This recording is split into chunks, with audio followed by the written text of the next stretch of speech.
ऐसा मत कहो पौत्र।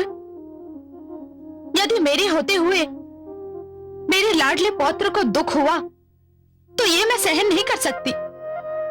मैं अपने पुत्र प्रहलाद को तुम्हारे पक्ष में निर्णय देने के लिए विवश कर दूंगी। समझ लो, दीपावली तुम्हारी हो गई। ये आप कैसे कह सकती हैं दादीश्री? मैंने उसे पिता प्रेम के लिए तड़पते देखा है। मैंने उसे अपने पिता से प्रेम की भिक्षा मांगते हुए देखा है। भला ऐसा व्यक्ति अपने पुत्र को अपने प्यार से वंचित कैसे रख सकता है? आपका तर्क मेरी समझ में आता है दादीश्री, किंतु पता नहीं क्यों मुझे विश्वास नहीं होता कि ऐसा ही होगा। ऐसा ही होगा पुत्र, विश्वास करो। माताश्री, जब राजमाता ने कहा है कि निर्णय तुम्हारे पक्ष में होगा, तो निर्णय तुम्हारे ही पक्ष में होगा पुत्र। मैंने जब सारी कहानी सुनी थी तो मुझे बहुत चिंता हो गई थी, परंतु अब राजमाता की बात सुनकर मेरी वो चिंता दूर हो गई। महाराज राजमाता से बहुत प्रेम करते हैं, वे उनकी बात कदापि नहीं टाल सकते। मैंने महाराज के रोम रोम से प्रसन्नता झलकते हुए देखी थी जब तुम युवराज बने थे पुत्र। और जब राजमाता ने तुम्हारा पक्ष ले लिया है तो महाराज को तुम्हारा पक्ष लेना ही होगा पुत्र। आपकी ये बात सुनकर माताश्री मैं संतुष्ट हो गया और दादीश्री से बात करके मेरे मन का बोझ हल्का हो गया। प्रणाम दादीश्री। आयुष्मान भव पौत्र। प्रणाम माताश्री। सुखी रहो मेरे लाल।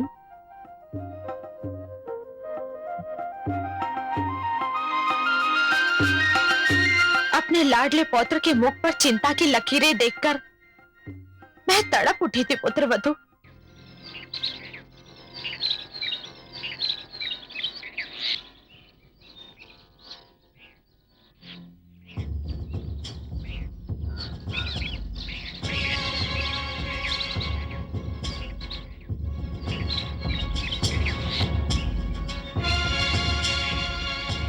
पिताश्री, ये भी लीजिए ना।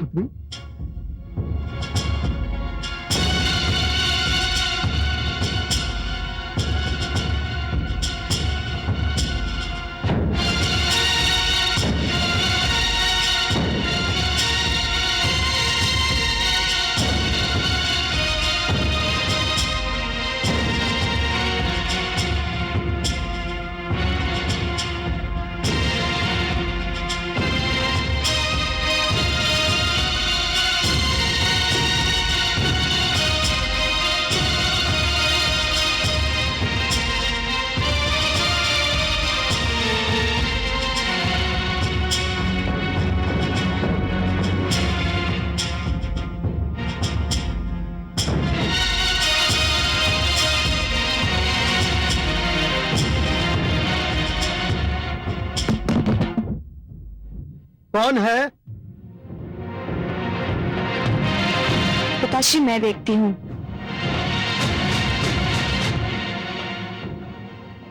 कौन है? कौन है? कौन था पुत्री? पता नहीं पिताश्री।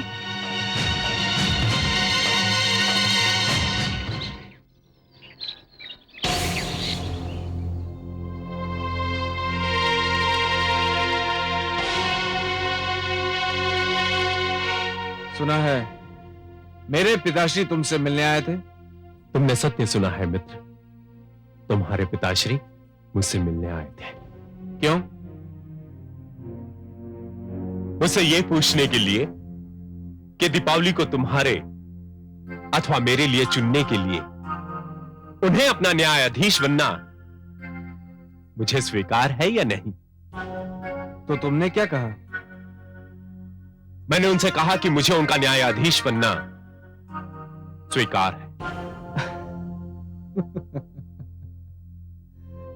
मुझे तुमसे सहानुभूति हो रही है ऋषि पुत्र। क्यों? क्योंकि ऐसा करके मानो तुमने आत्महत्या कर ली हो। अर्थात तुम नहीं जानते मेरे पिताश्री अपने मन में मेरे प्रति कितना स्नेह रखते हैं। वो मेरे विरुद्ध कदापि निर्णय नहीं देंगे।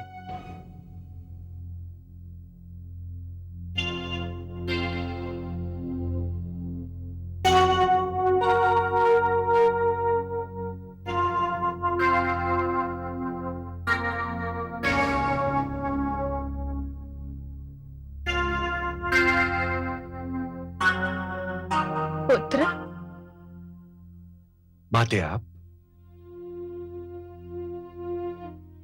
प्रणाम माते। आयुष्मान भव पुत्र। आपने क्यों कष्ट किया माते? कोई कार्य था तो मुझे बुलवा लिया होता। मैं तुमसे कुछ मांगने आई हूँ पुत्र। आप मेरे प्राण मांग लीजिए माते। मेरा जीवन तो आपके प्रेम का दिया हुआ दान है। आपके लिए मेरे प्राण भी चले जाएं तो भी मैं यही समझूंगा कि मेरा पुत्र धर्म अभी पूरा नहीं हुआ। ईश्वर ना करे मैं अपने प्रिय पुत्र से उसके प्राण मांगू, परंतु मैं तुमसे जो मांगने आई हूं वह तो तुम्हें देना ही पड़ेगा पुत्र। मैं तुमसे तुम्हारे प्राण प्रिय के लिए कुछ मांगने आई हूं। आदेश दीजिए माते, क्या चाहती हैं आप? अपने पौत्र के मन का सुख और उसके प्रेम की रक्षा। अर्थात यही कि मेरा पौत्र विरोचन ऋषि वत्स की पुत्री दीपावली के प्रेम में उतावला हो रहा है। यदि उसे दीपावली ना मिली तो उसका सुख छीन जाएगा। और सुधन्वा, वो भी तो किसी का पुत्र है ना माते?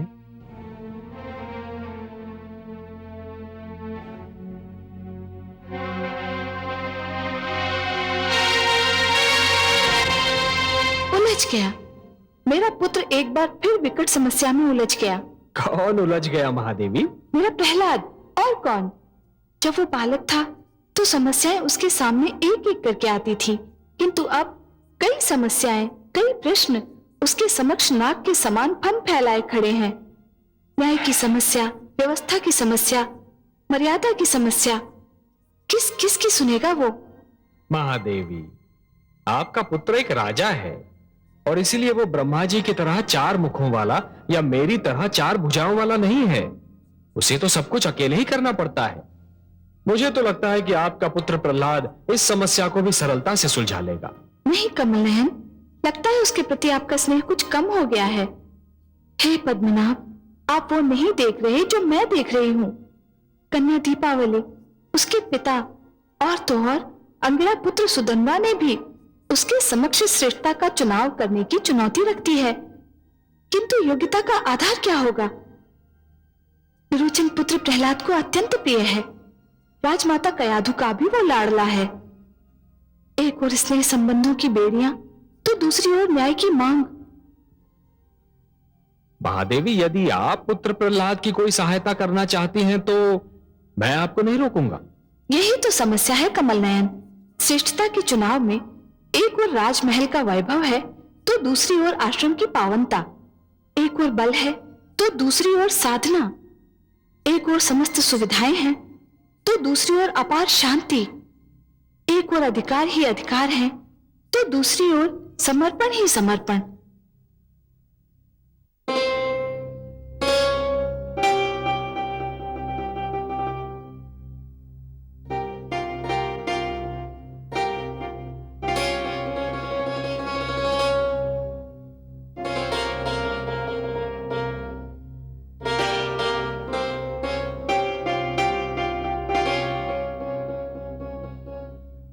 आप अभी तक सोई नहीं महारानी? मैं आपकी प्रतीक्षा कर रही थी स्वामी। आपकी आंखों से मुझे कोई प्रश्न झांकता दिखाई दे रहा है। हाँ स्वामी, आप चाहें तो इसे प्रश्न भी कह सकते हैं, परंतु मेरे लिए एक प्रश्न से अधिक प्रार्थना है। आज सभी संकेतों की भाषा में बात कर रहे हैं। स्वामी, मैं ये पूछना चाहती हूँ कि आपने ऋषिवत्स की पुत्री दीपावली के भविष्य के विषय में क्या सोचा है? परंतु मुझे तो समस्त प्रजा के बारे में सोचना पड़ता है। मैं अपनी प्रजा का संरक्षक हूं। स्वामी, दीप पहले अपने घर में जलाया जाता है, फिर किसी और के। हाँ, परंतु मार्ग पर दिए जलाना भी एक राजा का ही कर्तव्य है। मैं कुछ नहीं जानती स्वामी। आज तक मैंने आपसे कुछ नहीं मांगा। आज पहली बार मैं अपने पुत्र का सुख मांग रही हूं। कृपा कीजिए मुझ पर स्वामी, कृपा करके उसे उसकी दीपावली दे दीजिए। देवी, आप मुझसे उसका सुख मांग रही हैं जिसका दुख स्वयं मेरे लिए असहनीय है। वो मेरा भी पुत्र है देवी। तो फिर संकोच किस बात का है स्वामी? संकोच एक पिता नहीं कर रहा है देवी, संकोच एक न्यायाधीश कर रहा है। मुझे स्वयं दीपावली बहुत प्यारी लगती है। ऐसी प्यारी पुत्र वधू पाने के लिए कौन पिता उत्सुक न होगा। प्रेम मुझे एक ओर खींच रहा है और न्याय मुझे दूसरी ओर, और मैं किसी निष्कर्ष पर नहीं पहुंच पा रहा हूं। मैं जानता हूं कि मैं पुत्र विरोचन का दुख नहीं देख सकता। उसकी आवश्यकता भी नहीं है स्वामी। दीपावली को पुत्र विरोचन के लिए चुनकर आप कोई अन्याय नहीं करेंगे। पुत्र विरोचन ने दीपावली के मन में भी तो घर कर लिया है।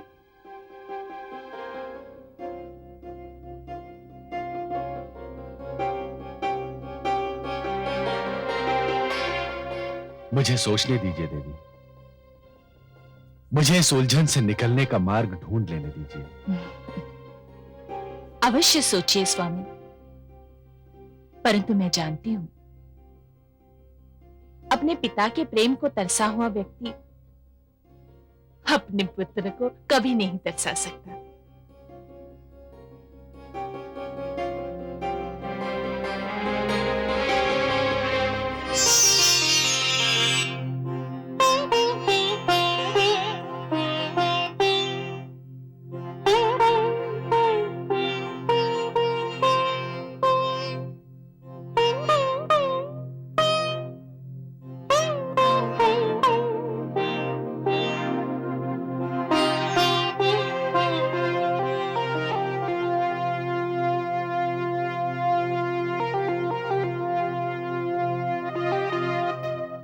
क्या बात है महादेवी, किसी गहरी चिंता में लीन हैं आप? हाँ कमल नयन, मैं सोच रही थी कि न्यायाधीश का कार्य उस समय कितना कठिन हो जाता है जब उसके ही परिवार का कोई सदस्य आरोपी के रूप में उसके सामने हो। आपकी चिंता स्वाभाविक है, परंतु यही तो वो घड़ी भी होती है महादेवी जब ये पता चलता है कि न्यायाधीश की न्याय और न्याय प्रणाली पर कितनी आस्था और अटूट विश्वास है। वो न्याय को जीवन और सभ्यता का एक अटूट अंग मानता है या फिर आए दिन होने वाली साधारण घटना? वो कुछ भी माने कमल नयन, किंतु जिस स्थिति में मेरा पुत्र प्रहलाद है उसमें कोई भी हो, उसका असमंजस में पड़ जाना स्वाभाविक है। इसीलिए मैं सोचता हूं कि किसी व्यक्ति के न्यायाधीश बनने के लिए उसके दो रूप होने चाहिए।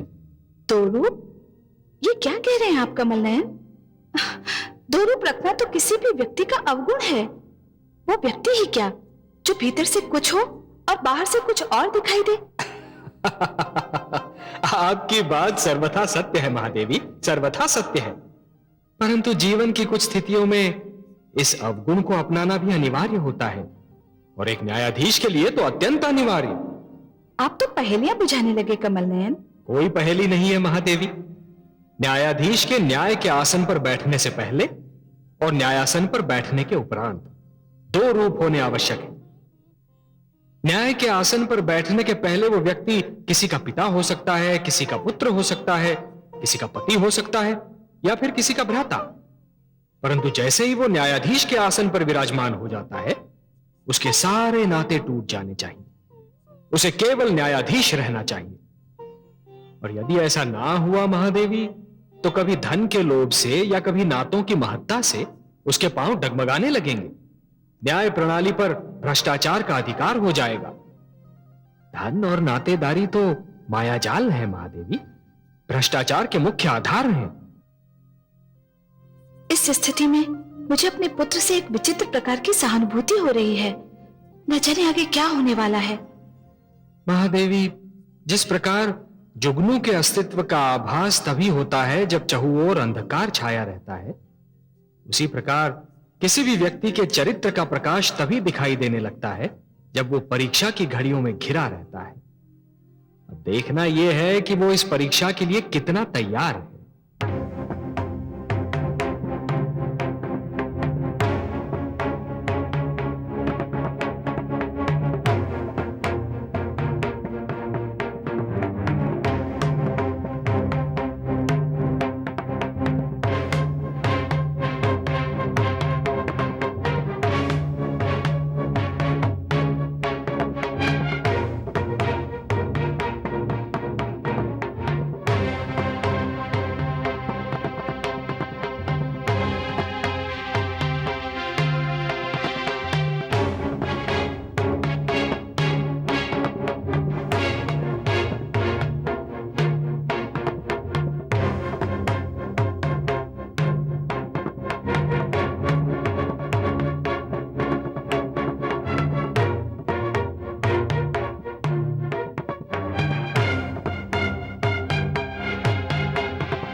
युवराज विरोचन पधार रहे हैं।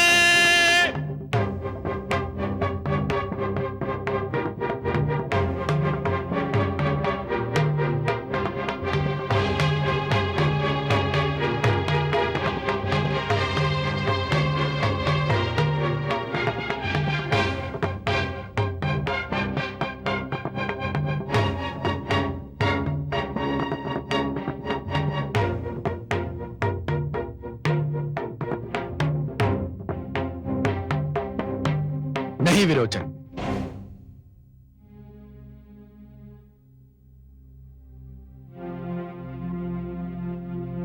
अभी आप इस आसन पर नहीं बैठेंगे। जब तक ऋषि वत्स की पुत्री दीपावली के विषय में कोई निर्णय नहीं हो जाता, तब तक आप केवल एक पक्ष की श्रेणी रखते हैं, युवराज की नहीं। मुझे आपत्ति है महाराज। मुझे भय है कि आप परंपराओं की अवहेलना कर रहे हैं। परंपरा अनुसार विरोचन का युवराज के रूप में अभिषेक किया जा चुका है, किंतु मैं उस परंपरा को तोड़ चुका हूं। आपकी उपस्थिति में मैं ये कह चुका हूं कि निर्णय हो जाने तक युवराज के समस्त अधिकारों को स्थगित किया जाता है, क्योंकि वो इस अभियोग का एक पक्ष है और यही न्याय की मांग भी है। महाराज, न्याय की मांग यह भी है कि जब तक आरोपी पर लगाया गया आरोप सिद्ध नहीं हो जाता है, तब तक उसे निर्दोष और निरपराध समझा जाए। शास्त्रों के अनुसार भी जब तक यह सिद्ध नहीं हो जाता कि युवराज ने वास्तव में कोई अनुचित कार्य अथवा अपराध किया है, तब तक उन्हें युवराज के आसन पर बैठने से रोका नहीं जा सकता। मैं गुरु शुक्राचार्य से सहमत हूं महाराज। शास्त्र भी यही कहते हैं। शास्त्र कुछ भी कहते हो, परंपराएं कुछ भी बोलती हैं। यदि मेरे पिताश्री ने कह दिया कि निर्णय होने तक मैं केवल एक पक्ष हूं, तो मैं केवल एक पक्ष ही हूं। यदि मेरे पिताश्री कहते हैं कि मैं इस आसन पर नहीं बैठ सकता हूं, तो मैं इस आसन पर नहीं बैठूंगा, क्योंकि ये केवल मेरे पिताश्री ही नहीं, मेरे सम्राट भी हैं।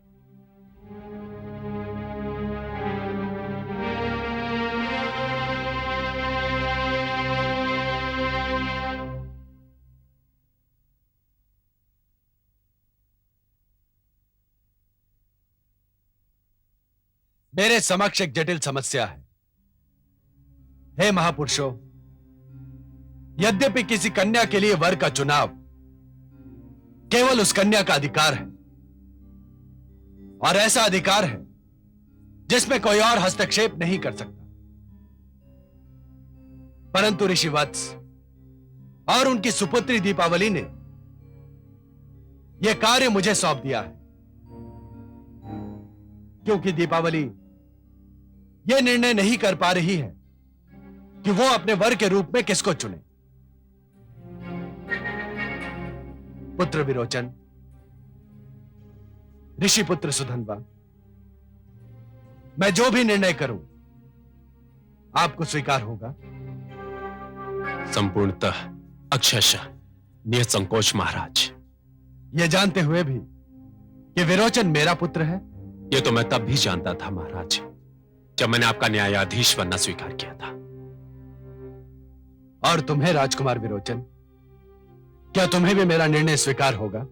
मेरे लिए अपने पिताश्री के मुख से निकला हुआ एक एक शब्द ब्रह्म वाक्य के समान है।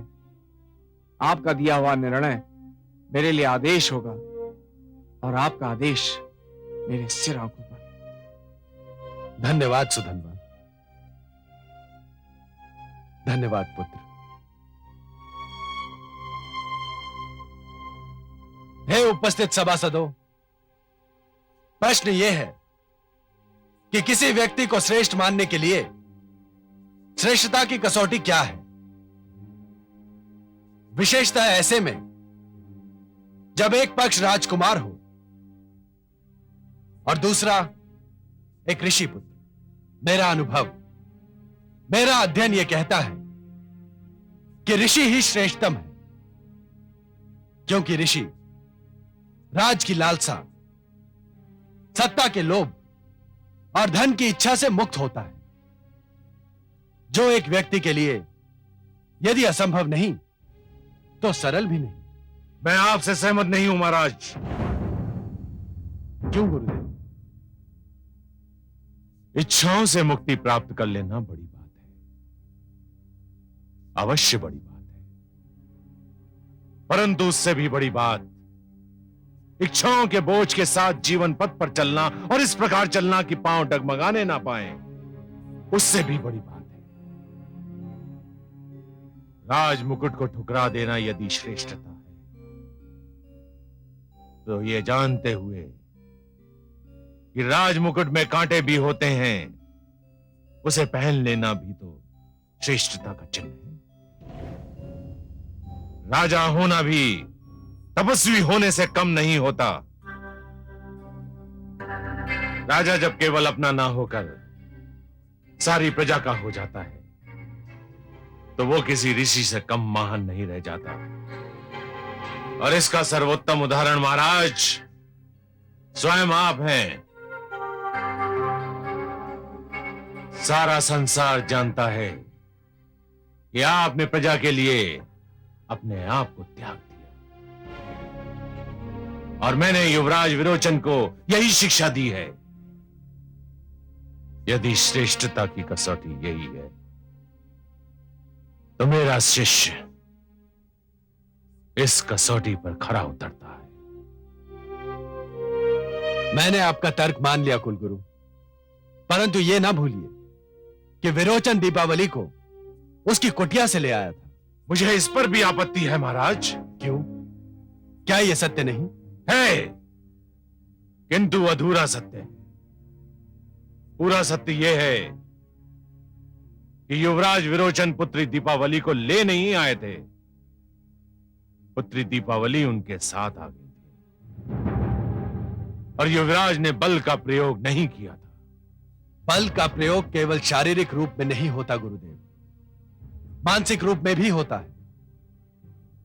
विरोचन का युवराज होना, दीपावली का यह जान लेना कि विरोचन युवराज है, पर्याप्त था कि वो उसका कहा मान ले। यह एक ऐसे बल, एक ऐसी शक्ति का प्रयोग है गुरुदेव, जो दिखाई नहीं देती। यही कारण था कि जब विरोचन ने दीपावली को अपने साथ चलने के लिए कहा, तो वो सिर झुकाकर चल पड़ी। यदि ऐसी प्रवृत्ति को प्रोत्साहन दिया गया, तो आने वाले युगों में राज परिवार के सदस्य इसे उदाहरण बना लेंगे और ऐसी घटनाओं का दुष्चक्र चल पड़ेगा, जिसके कारण बहू और बेटियां स्वयं को असुरक्षित समझने लगेंगी। विरोचन ने यह कार्य करके अपनी महत्ता को घटा दिया है। ठहरिए महाराज। युवराज विरोचन ने पुत्री दीपावली से साथ चलने को कहा और वो उनके साथ आ गई। इसका क्या प्रमाण है कि यदि ऋषि पुत्र सुधन्वा भी उनसे साथ चलने को कहते तो वो उनके साथ ना जाती? परंतु सुधन्वा ने ऐसा कुछ भी नहीं कहा, इसलिए युवराज की महत्ता घटने का प्रश्न ही नहीं उठता। चलिए कुलगुरु, मैंने आपका यह तर्क भी मान लिया। फिर भी एक ऐसी बात दिखाई देती है जो विरोचन को साधारण और सुधन्वा को श्रेष्ठ सिद्ध करती है।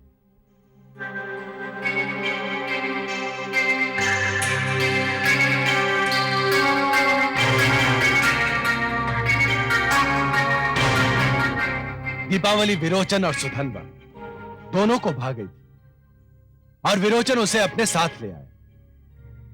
कोई साधारण व्यक्ति भी ऐसा ही करता कि जो उसके मन को भा जाए उसे अपने साथ ले जाए। मुझे फिर भी आपत्ति है महाराज।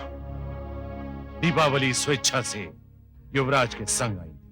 तब तो सुधन्वा के श्रेष्ठ होने का एक और प्रमाण मिल गया। आप क्या कहना चाहते हैं?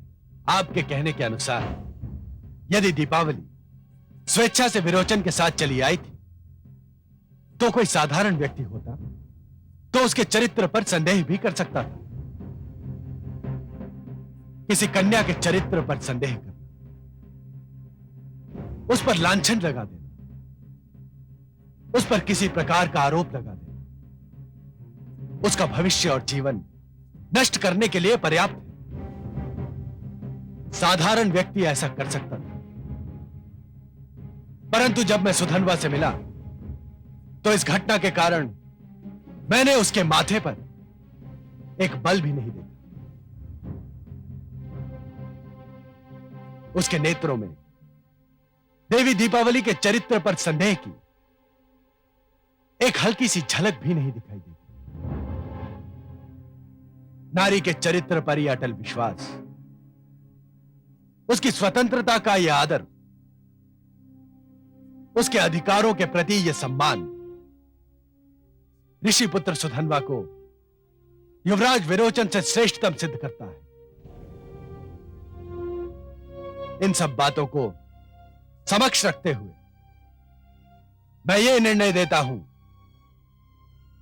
कि ऋषि पुत्री दीपावली का जीवन संगी बनने का वास्तविक अधिकारी युवराज विरोचन नहीं, ऋषि पुत्र सुधन्वा है।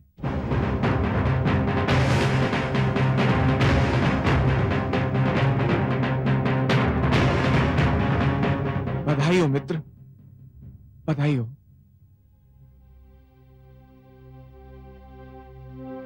हे न्यायप्रिय महाराज, अब मुझे विश्वास हो गया कि मैंने अपने युवराज होने के अधिकारों का अनुचित लाभ उठाया। इसीलिए मैं अपनी इच्छा से युवराज पद त्यागने की घोषणा करता हूं।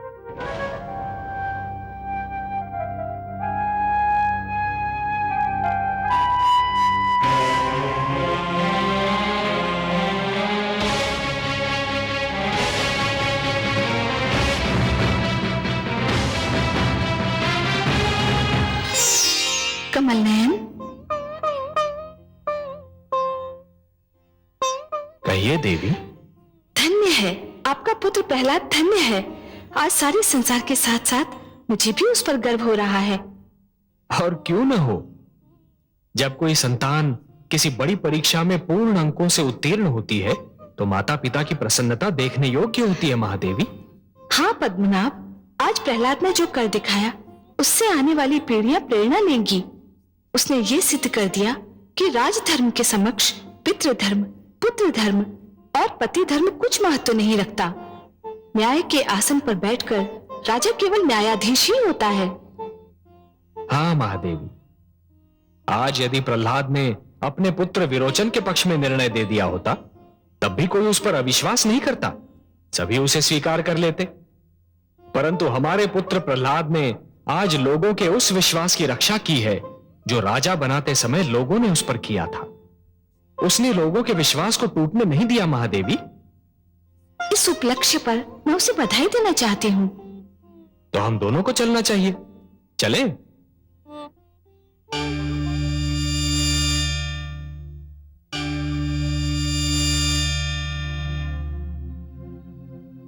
पुत्र, प्रभु,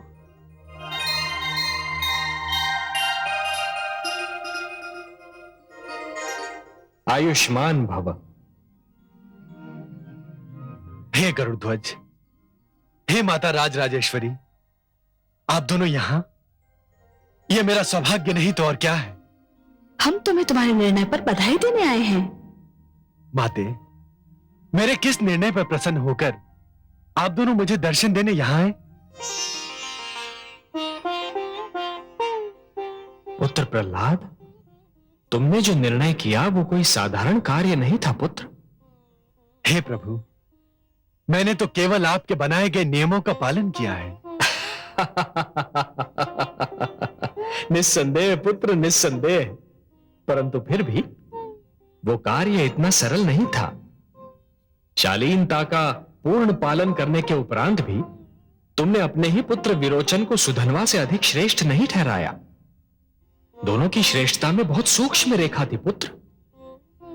ऋषिपुत्र के पास तपोबल था जिसका प्रयोग उसने नहीं किया, परंतु तुम्हारा राजपुत्र विरोचन राजबल का प्रयोग कर बैठा। हे प्रहलाद, यह निर्णय करने में तुम्हें अपनी ही माता कयाधु की सारी स्नेह सरिता को भूलना पड़ा होगा। महारानी धृति की सारी याचनाओं को ठुकराना पड़ा होगा। अपने ही पिता होने की भावना को कुचलना पड़ा होगा। हे पद्मनाभ, यही तो राजा का धर्म है। अवश्य पुत्र, अवश्य। अब तक तुम केवल एक भक्त थे, अब धर्मात्मा भी बन गए। यह सारा संसार तुम्हें एक महामानव के रूप में स्मरण करेगा। मांगो पुत्र, मांगो, तुम्हारी जो इच्छा हो मांगो। बस अब और क्या इच्छा होगी। नदी अपनी यात्रा समाप्त कर सागर तक आ पहुंची है और आप उसे वापस मोड़ना चाहते हैं।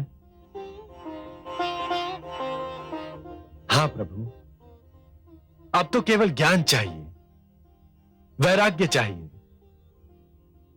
मैं अपने इन समस्त उत्तरदायित्वों से मुक्त होना चाहता हूं प्रभु। अब तो केवल आपके रूप का, आपके नाम का स्मरण करना चाहता हूं। तथास्तु। परंतु पुत्र, एक निर्णय जो तुमने किया है, मैं चाहता हूं कि तुम उस निर्णय को वापस ले लो। विरोचन को अपने अधिकारों से वंचित मत करो पुत्र। उसका राज्याभिषेक कर दो।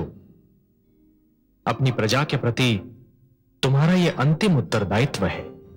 उसका निर्वाह करो और तत्पश्चात संन्यास ग्रहण करो। जैसी आपकी आज्ञा प्रभु। अपने भक्त का प्रणाम स्वीकार करें। माता, अपने पुत्र का प्रणाम स्वीकार करें।